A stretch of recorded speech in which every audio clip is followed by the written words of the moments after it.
Guys, welcome to the part 3 of the series. So, in part 2, we covered about an important topic in Pandas and also in relational databases and SQL. So, the topic is GroupBy. So, in this lecture, we will cover all the miscellaneous questions. So, before tackling the question, let us understand what these concepts are. So, these are the 7 concepts on the basis of which we will be solving the miscellaneous questions. So let us go through these concepts one by one. So first is the selection operation. So it is a relational database operation that is used to filter out the rows based on specific condition so that we can require the data. The second one is projection operation.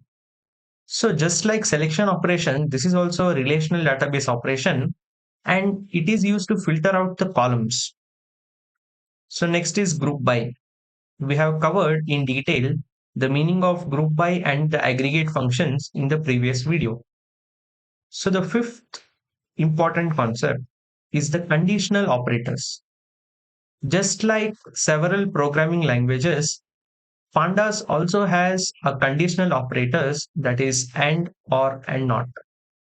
So the symbol for and is ampersand, for or is pipeline, and for not is tilde.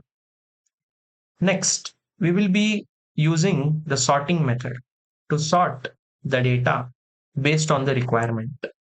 The last concept is broadcasting.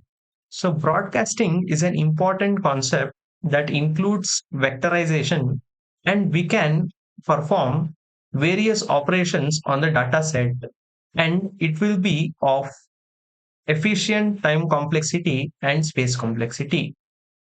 So we have covered all the miscellaneous concepts now. So let us tackle the questions.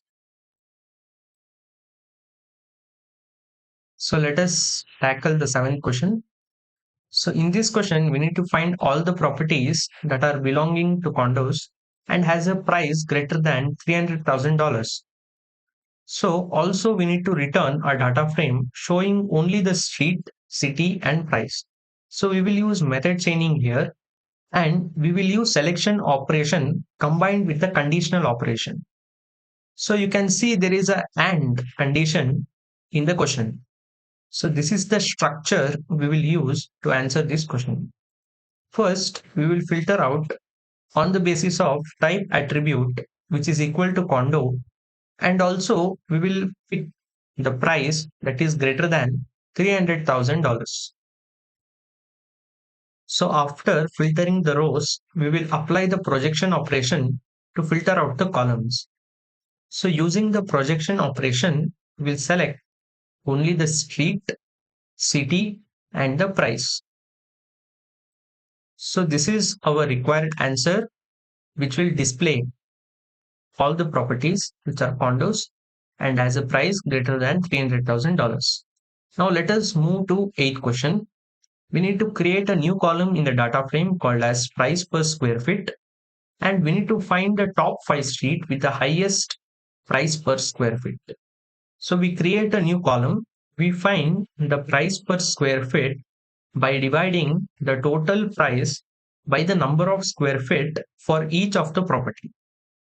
And we do this by using the division operation, and which is taken place using the vectorization concept. And we will round the values to the 2 decimal points. We will see the first 5 tuples to verify.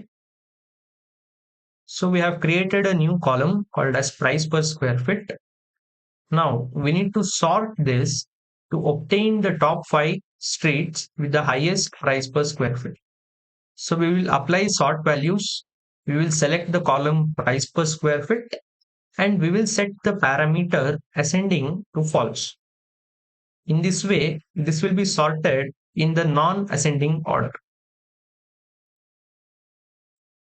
We have got infinite value. This is because some of the square feet are 0.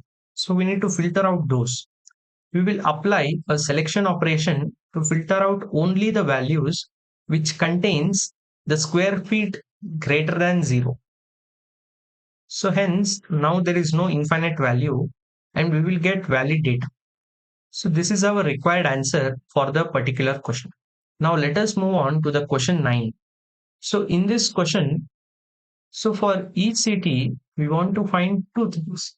We need to find the total number of transactions that took place using the count, and we need to find the median price per square feet for that city. And there is a bonus step that says to sort the data frame based on the highest median price per square feet. We will start by taking a look at first five tuples, and now we will create a new data frame called as result, and we will apply the group by operation to city, and we will select the price per square feet. Later we will use aggregate operations, that is count and median. So these two aggregate operation will help us to find the answers, and we need to round the values to two decimal points. We will display the first five tuples, but we can observe that it is not sorted. So we'll apply a sort values method to sort the data frame on the basis of the median price per square feet. And this is our answer. There is an important note that I want to portray. So during any programming journey, it is important to create a version of our code. So we need to track our code and push the changes. So the best version control software is Git and GitHub. So let me show you how to create commits. So I will go to my folder using the cd command, and I will first see all the files using the ls command. I will first use the git add command to add all the files, and then using the git commit, I will commit progress and I will provide a commit message. So here the message is that I have learned new techniques in Pandas. And finally, I will use the git push origin main to push all the recent changes to the GitHub. So it is very important for us to create commits. Thank you.